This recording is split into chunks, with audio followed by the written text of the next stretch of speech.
Bra, toothbrush, toothpaste, underwear. Amiko mumbled to herself as she looked into her bag and listed out the items. Socks, shirt, bonnet. Ah, fuck! What else am I missing? Amiko checked her watch and whispered to herself. 2:13 a.m. She looked around anxiously in the cabinet, but cautious enough not to make a sound. Makeup, brushes, combs. She continued to whisper to herself as she put the items in her bag. Where's my bottle? I swear I left it behind the mouthwash.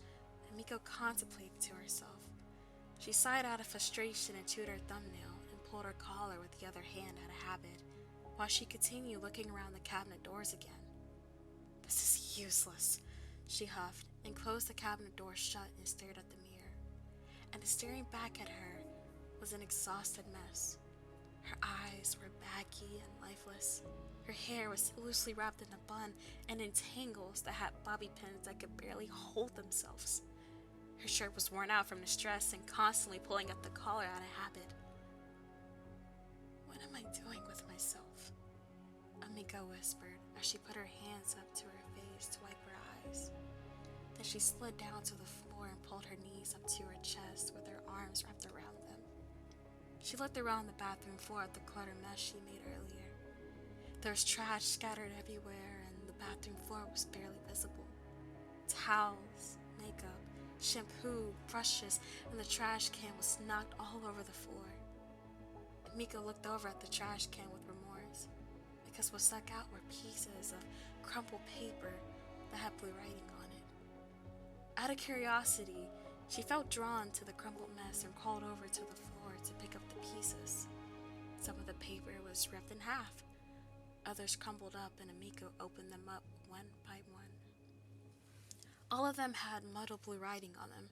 Some were scribbled and had scratched out unreadable words on them.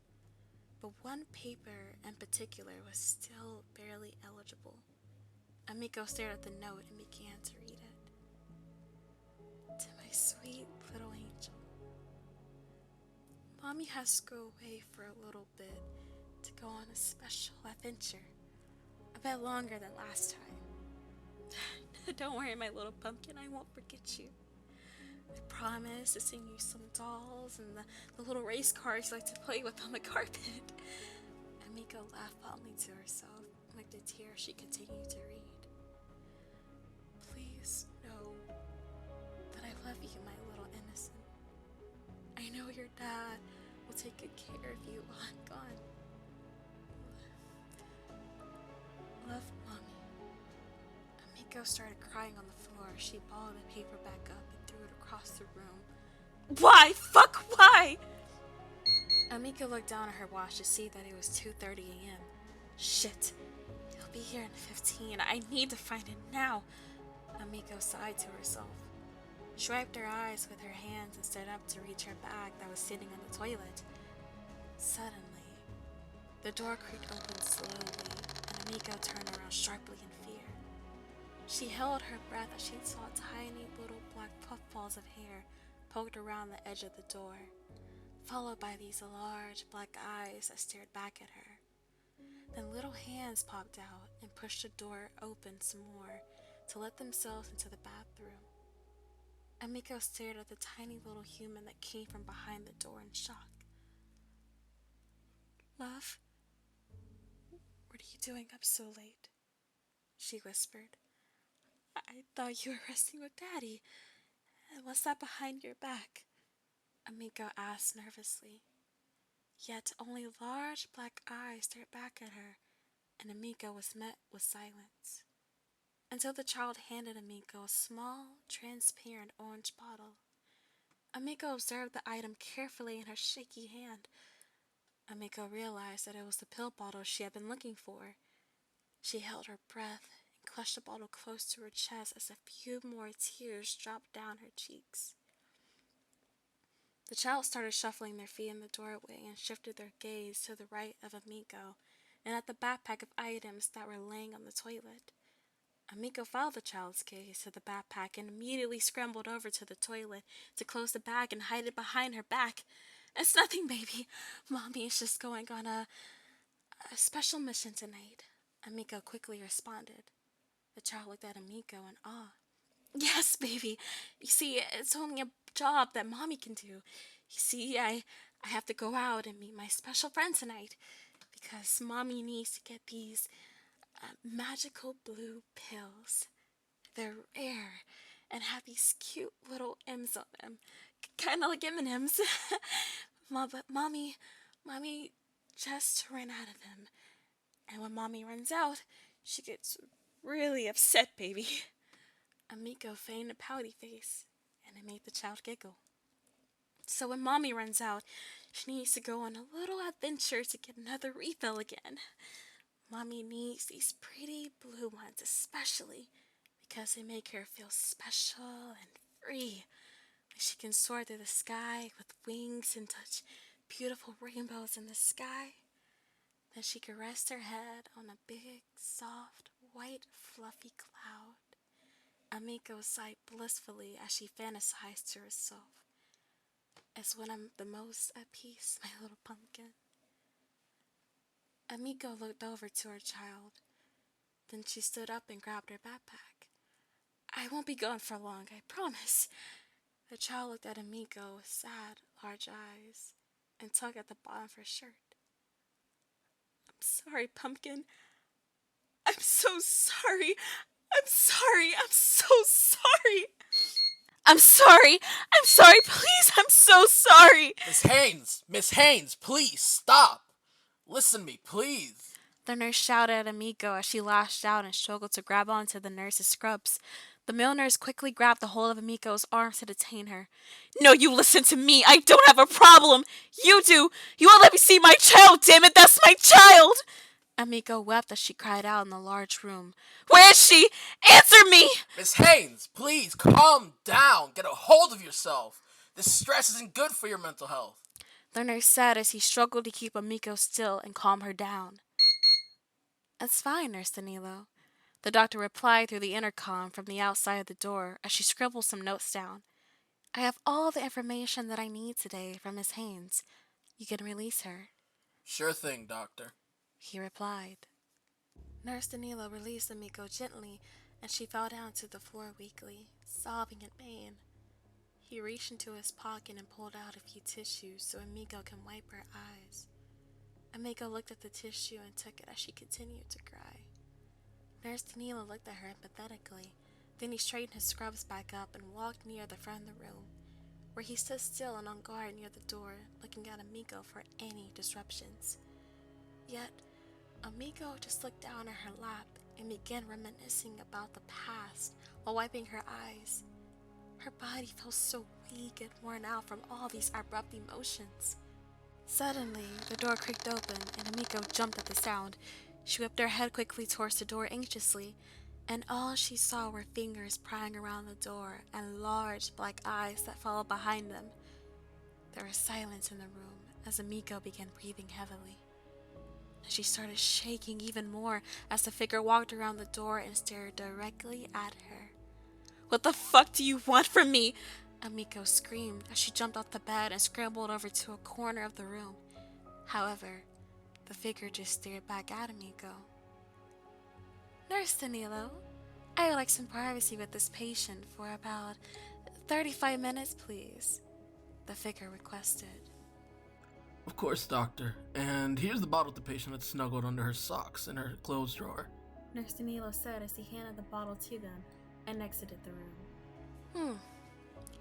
Interesting, the figure commented as they examined the bottle. It was a simple orange pill bottle that contained 3 tiny blue pills etched with the letters M on them. The doctor looked over to Amiko worriedly. Really, Miss Haynes? Fentanyl of all things? Last time it was Oxycontin. I swear to God I never touched that shit before. I'm clean for God's sakes and you know this.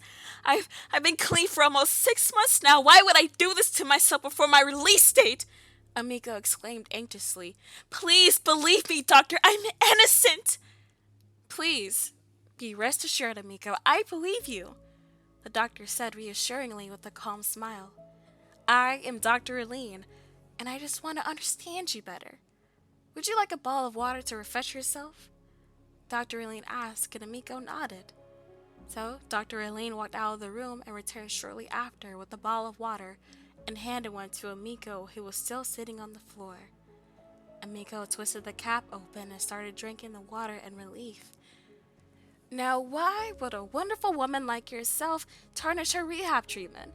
I think it's wonderful that your daughter checked you into our center almost half a year ago, Dr. Elaine commented as she stood across from Amiko. Ah, yes, my baby girl. I miss her so much, Doctor. Amiko sighed in relief as she drank the rest of the water from the bottle. I'm so proud of her, Doctor. You see, she's supposed to be graduating from trade school. She mentioned something about wanting to do carpentry or build these really tall buildings one day. Amiko chuckled as she reminisced about her daughter. The doctor observed Amiko and then looked down at the bottle in her hand. So tell me, Amiko, where did this little toy come from? Like I tried to explain earlier, Doctor, I don't know. I was just getting ready for my weekly check-in with the nurse about my progress in here. I was laying down in bed when he came in here, and he offered to help me change my bed sheets and fix the bed like we do every Thursday before we start our sessions. But it wasn't until he went to check my drawer to get a new pillowcase. There is that tiny bottle in my drawer under my socks. Please, Doctor, it must have been planted there. You have to believe me. Amiko started hyperventilating. The doctor looked at Amiko worriedly. I see. That is quite unusual, Amiko. I need to report this incident in the files. This is a violation of our rules here at the center. Exactly, Doctor. I know the rules and would never do that to myself.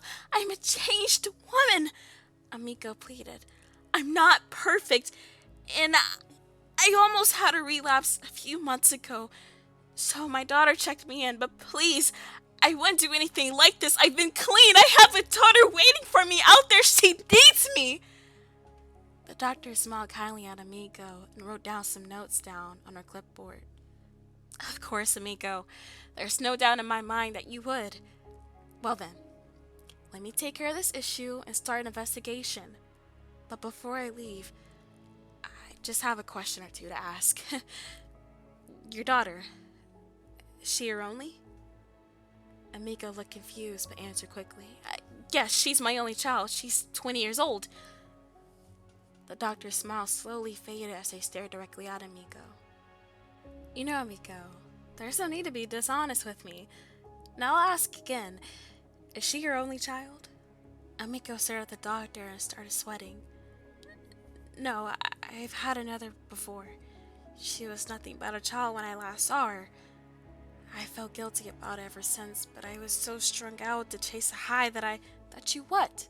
The doctor questioned as she leaned in on the edge of her seat. I abandoned her. My poor baby girl. I left her by herself with her father that night. It was about 27 years ago. God, I was so young and stupid. I left that house and went across the country. I never returned since then. I hope that one day she would forgive me. Amiko cried defeatedly to herself. The doctor stared at Amiko with pain written across her face. What kind of sick person abandons their child? For what? To chase a useless high or fulfill some type of disgusting craving for the fun of it? Dr. Elaine spat angrily. While that poor child sits alone and abandoned, growing up and wondering every day will their mother come home like she promised me? Amiko gasped as she stared at Dr. Elaine and took a moment to stare at her. Then she looked carefully at her features. Innocent? Is that you? Amiko whispered hesitantly, but Dr. Elaine only stared back at her angrily. Amiko dotted her eyes to the clock and noted that the nurse won't be back for another 10 or so minutes. What do you want from me, Innocent? Listen, if it was about the past, I'm sorry, okay? I'm sorry for leaving you. I'm sorry for not trying to come back home. I shouldn't have left you, but I'm a changed woman now.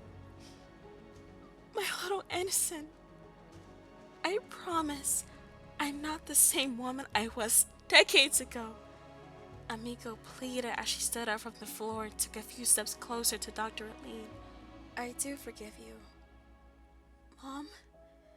Dr. Aline sighed heavily and looked at Amiko with remorse.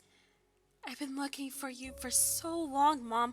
I remember the letter you wrote me, and I've been working so hard to find you again for almost 3 decades.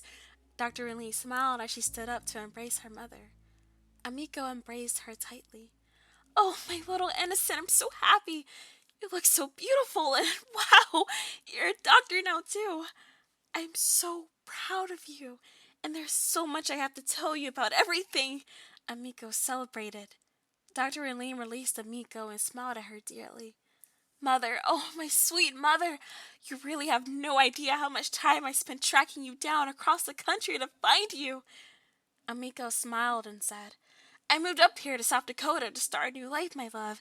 I started to go to these little group therapy sessions once a month where I saw people like me who wanted to be clean off drugs. Eventually, I started over from scratch this time. I got a local job at the grocery store. Amiko continued. Dr. Aline's mood started to shift to a more somber expression, but her eyes reflected sympathy for her mother. And your daughter? Dr. Aline's voice cracked. Amiko's eyes lit up slightly as she smiled warmly and took a moment to look at Dr. Aline as she spoke. Ah, yes, a little spark of sunshine. Her name is Emil, and I adopted her when she was about 7 years old. She was the granddaughter of my good next-door neighbor.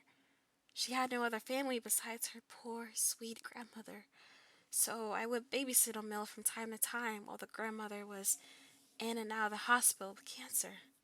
She was such a sweet, elderly woman who entrusted me with Emil, and I've been raising her since her grandmother passed away, about 13 years ago. There was a moment of silence between the two until Dr. Aline spoke.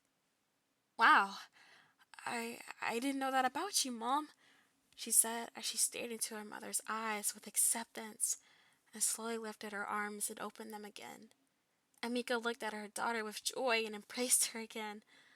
Mom, I'm so sorry. I'm so sorry, Marlene repeated as she rocked in her mother's arms. I waited for this day for so long, Dr. Aline smiled bitterly. For the day I could send you straight off to hell myself. Oh, my poor innocent, it's okay, sweet. Amiko froze as she heard those words. Excuse me? Innocent, my love, what are you talking about? Amiko sobbed this sentence as her body suddenly grew cold. Innocent, what's going on? Amiko slurred her words confusingly. Her vision started to swim and then she began losing feelings in her limbs. Yet Dr. Aline continued to rock Amiko in her arms and gently laid her on the ground. Amiko's mouth began to drool as her eyes lost focus of Dr. Aline and rolled to the back of her head. Shh, Dr. Aline whispered as she reached into her pocket for the packet of fentanyl and slipped some of the blue pills into Amiko's mouth. Amiko tried to scream and thrash around, but her body was completely numb. She couldn't even form a sound. Don't worry, Mother. It's just a little ketamine from the water you drank earlier, Dr. Aline said as she rocked her mother's slim body in her arms soothingly. She reached into her pocket with one hand and pulled out a walkie-talkie and said, Nurse Danilo, I talked to the patient and she finally confessed. I also found some fentanyl hidden in her pockets too. She tried to swallow it before I could detain it from her, and now her body went into sudden shock. So, please, bring her back up immediately. We'll send her to a hospital and deal with her from there. Over. Amiko was horrified as Dr. Aline looked down lovingly at her once again.